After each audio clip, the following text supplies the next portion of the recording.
Hai, berjumpa lagi. Kali ini kita akan membahas mengenai ilmu ekonomi bersama saya, Niwayan Aryati Diatmika. Mari kita simak materi berikut ini. Adapun mengenai pengertian ilmu ekonomi, menurut asal kata ekonomi berasal dari bahasa Yunani, yaitu oikos dan nomos.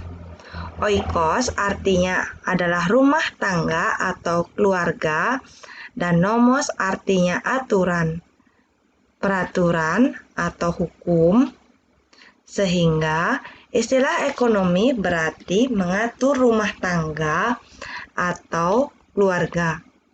Menurut Prof. P.A. Samuelson, seorang ahli ekonomi, mengemukakan ilmu ekonomi adalah suatu studi mengenai bagaimana orang-orang dan masyarakat membuat pilihan dengan cara atau tanpa penggunaan uang, dengan menggunakan sumber daya yang terbatas, tetapi dapat digunakan dalam berbagai cara untuk menghasilkan berbagai jenis barang dan jasa, serta mendistribusikannya untuk keperluan konsumsi sekarang dan di masa mendatang kepada berbagai orang dan golongan masyarakat.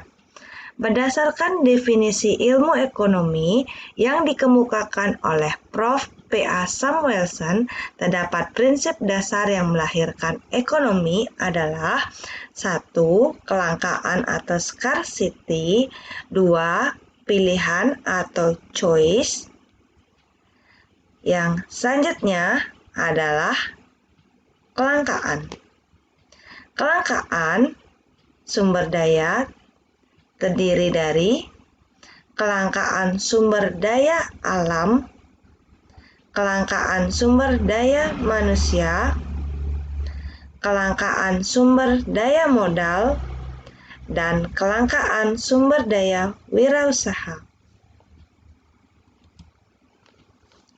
Yang ketiga, kita akan menuju pada materi kebutuhan manusia. Yang pertama, mengenai pengertian kebutuhan.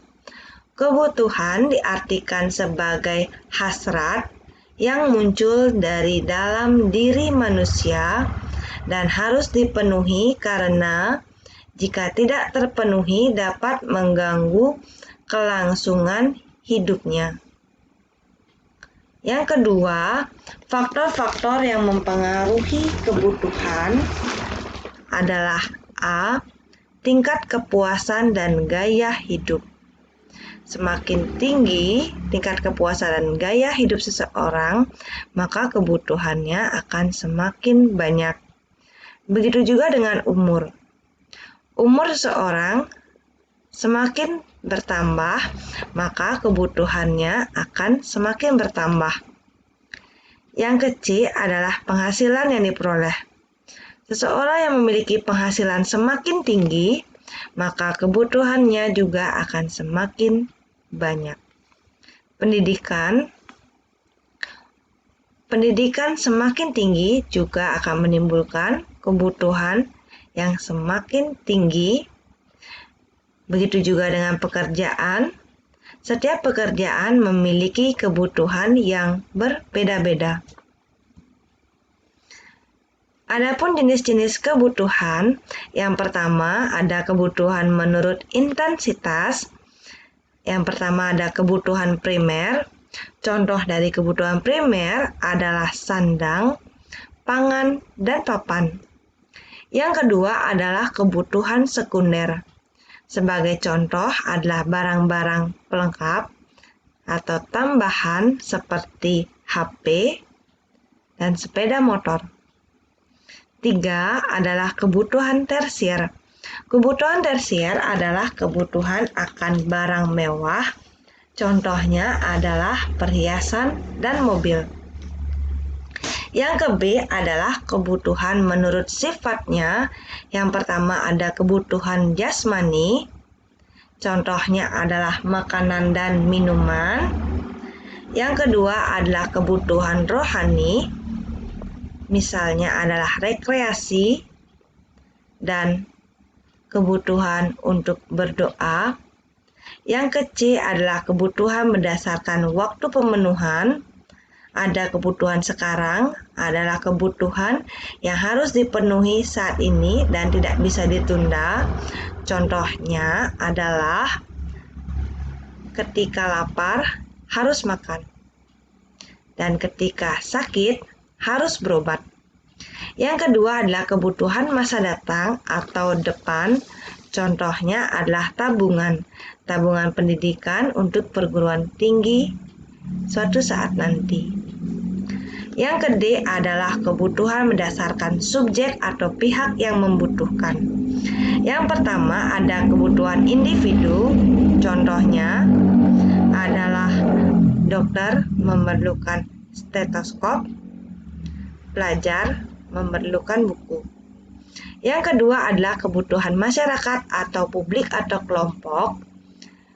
Contohnya adalah jembatan, jalan raya, rumah sakit, dan masih banyak lagi. Yang ke-E adalah kebutuhan berdasarkan wujudnya. Ada kebutuhan material, adalah benda-benda yang berwujud seperti makanan dan minuman, sedangkan kebutuhan spiritual adalah kebutuhan yang tidak berwujud seperti kebutuhan untuk berrekreasi dan kebutuhan untuk berdoa. Selanjutnya adalah mengenai skala prioritas. Skala prioritas dapat ditentukan adalah dengan perbuatan pilihan dan skala prioritas. Skala prioritas adalah mengutamakan kepentingan yang lebih mendesak.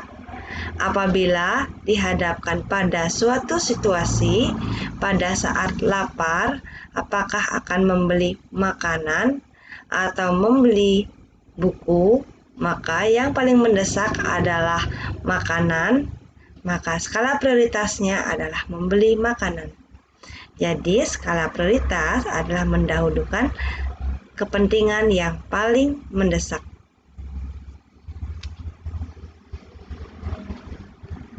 Atau dapat juga dikatakan sebagai kebutuhan yang paling penting. Yang ke-E adalah alat pemuas kebutuhan. Alat pemuas kebutuhan adalah berupa barang dan jasa. A adalah barang menurut sifatnya, ada barang ekonomis. Barang ekonomis adalah barang yang harus didapatkan dengan pengorbanan. Contoh adalah makanan, buku, pakaian, dan masih banyak lagi. Sedangkan barang bebas adalah barang yang didapatkan secara percuma atau gratis atau tanpa adanya pengorbanan. Contoh adalah udara, ada air laut, batu, dan masih banyak lagi. Namun, ada kalanya barang bebas bisa berubah menjadi barang ekonomi. Contoh adalah pasir di pantai yang dipindahkan ke kota yang sedang membangun rumah. Yang ke-B adalah barang menurut fungsinya atau tujuan penggunaannya. Yang pertama adalah barang konsumsi. Barang konsumsi dibedakan menjadi dua. Ada barang yang hanya dipakai satu kali langsung habis. Contoh adalah makanan, minuman, dan lain-lain. Yang kedua adalah barang yang dapat dipakai beberapa kali atau dapat kepuasannya berangsur-angsur akan hilang. Contoh adalah pakaian, sepatu, dan lain-lain, di mana pakaian dan sepatu yang akan dipergunakan secara terus-menerus, maka setelah beberapa kali penggunaan, maka selanjutnya tidak akan digunakan lagi sampai barang tersebut rusak. Yang kedua, ada barang produksi atau barang modal. Jadi, contoh dari barang modal adalah mesin, gedung, tanah, dan masih banyak lagi. C. Selanjutnya adalah mengenai barang menurut wujudnya. Ada barang konkret atau nyata atau material. Contohnya adalah barang yang berwujud berupa makanan, minuman, dan masih banyak lagi. Yang kedua adalah barang abstrak atau imaterial yang tidak berwujud. Contohnya adalah pendidikan, rekreasi, dan masih banyak lagi. Yang kedua adalah barang menurut cara penggunaannya. Ada pertama, barang substitusi adalah barang yang sifatnya adalah saling menggantikan. Contohnya adalah kopi dan teh. Yang kedua, ada barang komplementer. Barang komplementer adalah barang yang penggunaannya harus bersamaan atau saling melengkapi. Sebagai contoh adalah motor dengan bensin, kopi dengan gula, kompor dengan gas. Itu adalah barang komplementer. Yang ke-E ada barang menurut cara pengerjaannya. Yang pertama ada barang mentah atau berupa bahan baku. Selanjutnya barang setengah jadi adalah barang yang diolah dari barang mentah yang selanjutnya memerlukan pengolahan lebih lanjut. Contoh adalah kain. Selanjutnya, yang ketiga adalah barang jadi. Barang jadi adalah barang yang diolah dari barang setengah jadi atau bahan baku menjadi barang jadi atau barang siap pakai. Contohnya adalah tas, dompet, pakaian yang sudah siap untuk digunakan. Adapun jenis-jenis kegunaan barang atau jasa, menurut Al Meyers, jenis-jenis kegunaan barang atau benda dapat diuraikan sebagai berikut. A. Ada elemen utility atau faedah elemen, artinya benda berguna karena mempunyai zat asli yang dibutuhkan, misalnya adalah umbi-umbian, buah-buahan, dan sayur-sayuran. Yang ke-B ada time utility atau faedah waktu. Artinya benda akan lebih berfaedah bila digunakan pada waktu yang tepat. Sebagai contoh, menimbun gabah untuk persiapan pada masa paceklik dan payung pada saat musim hujan. Yang ke-C ada place utility atau faedah tempat. Artinya benda yang setelah dipindahkan tempatnya akan lebih berfaedah bagi manusia. Misalnya pasir di sungai dipindahkan ke kota dan kayu di hutan dipindahkan ke kota dipakai sebagai bahan bangunan. Yang ke-D adalah form utility atau faedah bentuk. Artinya, benda setelah diubah bentuknya dapat lebih berfaedah bagi manusia. Misalnya, kayu diubah menjadi mebel, kain diubah menjadi baju atau celana, gandum diubah menjadi roti, dan sebagainya. Yang ke-E adalah ownership utility atau faedah hak milik. Artinya, benda yang dapat berfaedah setelah dimiliki.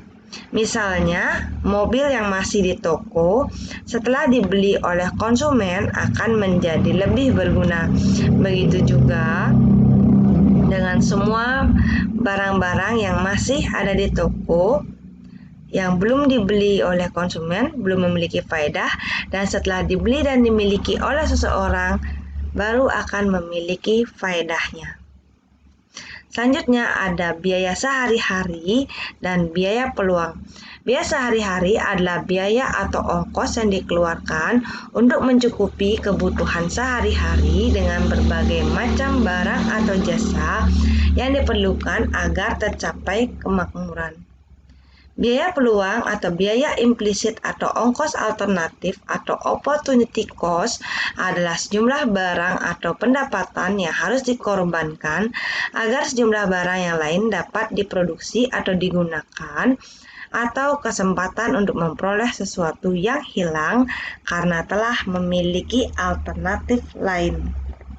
Biaya eksplisit adalah biaya yang dikeluarkan perusahaan untuk membayar biaya input atau biaya atas penggunaan faktor produksi. Misal biaya gaji atau biaya tenaga kerja, biaya sewa, biaya listrik dan air, biaya bahan baku, biaya penjualan, biaya administrasi, dan sebagainya. Biaya sesungguhnya atau biaya kesempatan merupakan biaya yang dikeluarkan perusahaan dan biaya yang tidak mengharuskan perusahaan untuk membayar biaya-biaya input, sehingga biaya sesungguhnya merupakan penjumlahan antara biaya implisit dan biaya eksplisit. Mengenai prinsip ekonomi dan motif ekonomi. Prinsip ekonomi adalah pedoman atau patokan yang digunakan manusia dalam melakukan kegiatan atau tindakan ekonomi. Pedoman tersebut berupa kalimat istimewa, yaitu dengan pengorbanan yang sekecil-kecilnya untuk memperoleh hasil tertentu dan dengan pengorbanan tertentu untuk memperoleh hasil yang sebesar-besarnya. Motif ekonomi adalah gejala sesuatu yang mendorong manusia untuk melakukan tindakan ekonomi. Tindakan atau motif ekonomi seseorang biasanya berupa berikut. 1. Motif untuk mencari keuntungan atau kemakmuran. 2. Motif untuk mencapai kekuasaan. 3. Motif untuk mencapai penghargaan. Dan 4 adalah motif untuk melakukan kegiatan sosial. Adapun pembagian ilmu ekonomi, yang pertama ada ekonomi deskriptif. Ekonomi deskriptif menggambarkan atas peristiwa-peristiwa ekonomi yang timbul dalam masyarakat sehingga tidak diperlukan penjelasan dan penilaian atas fakta atau peristiwa tersebut.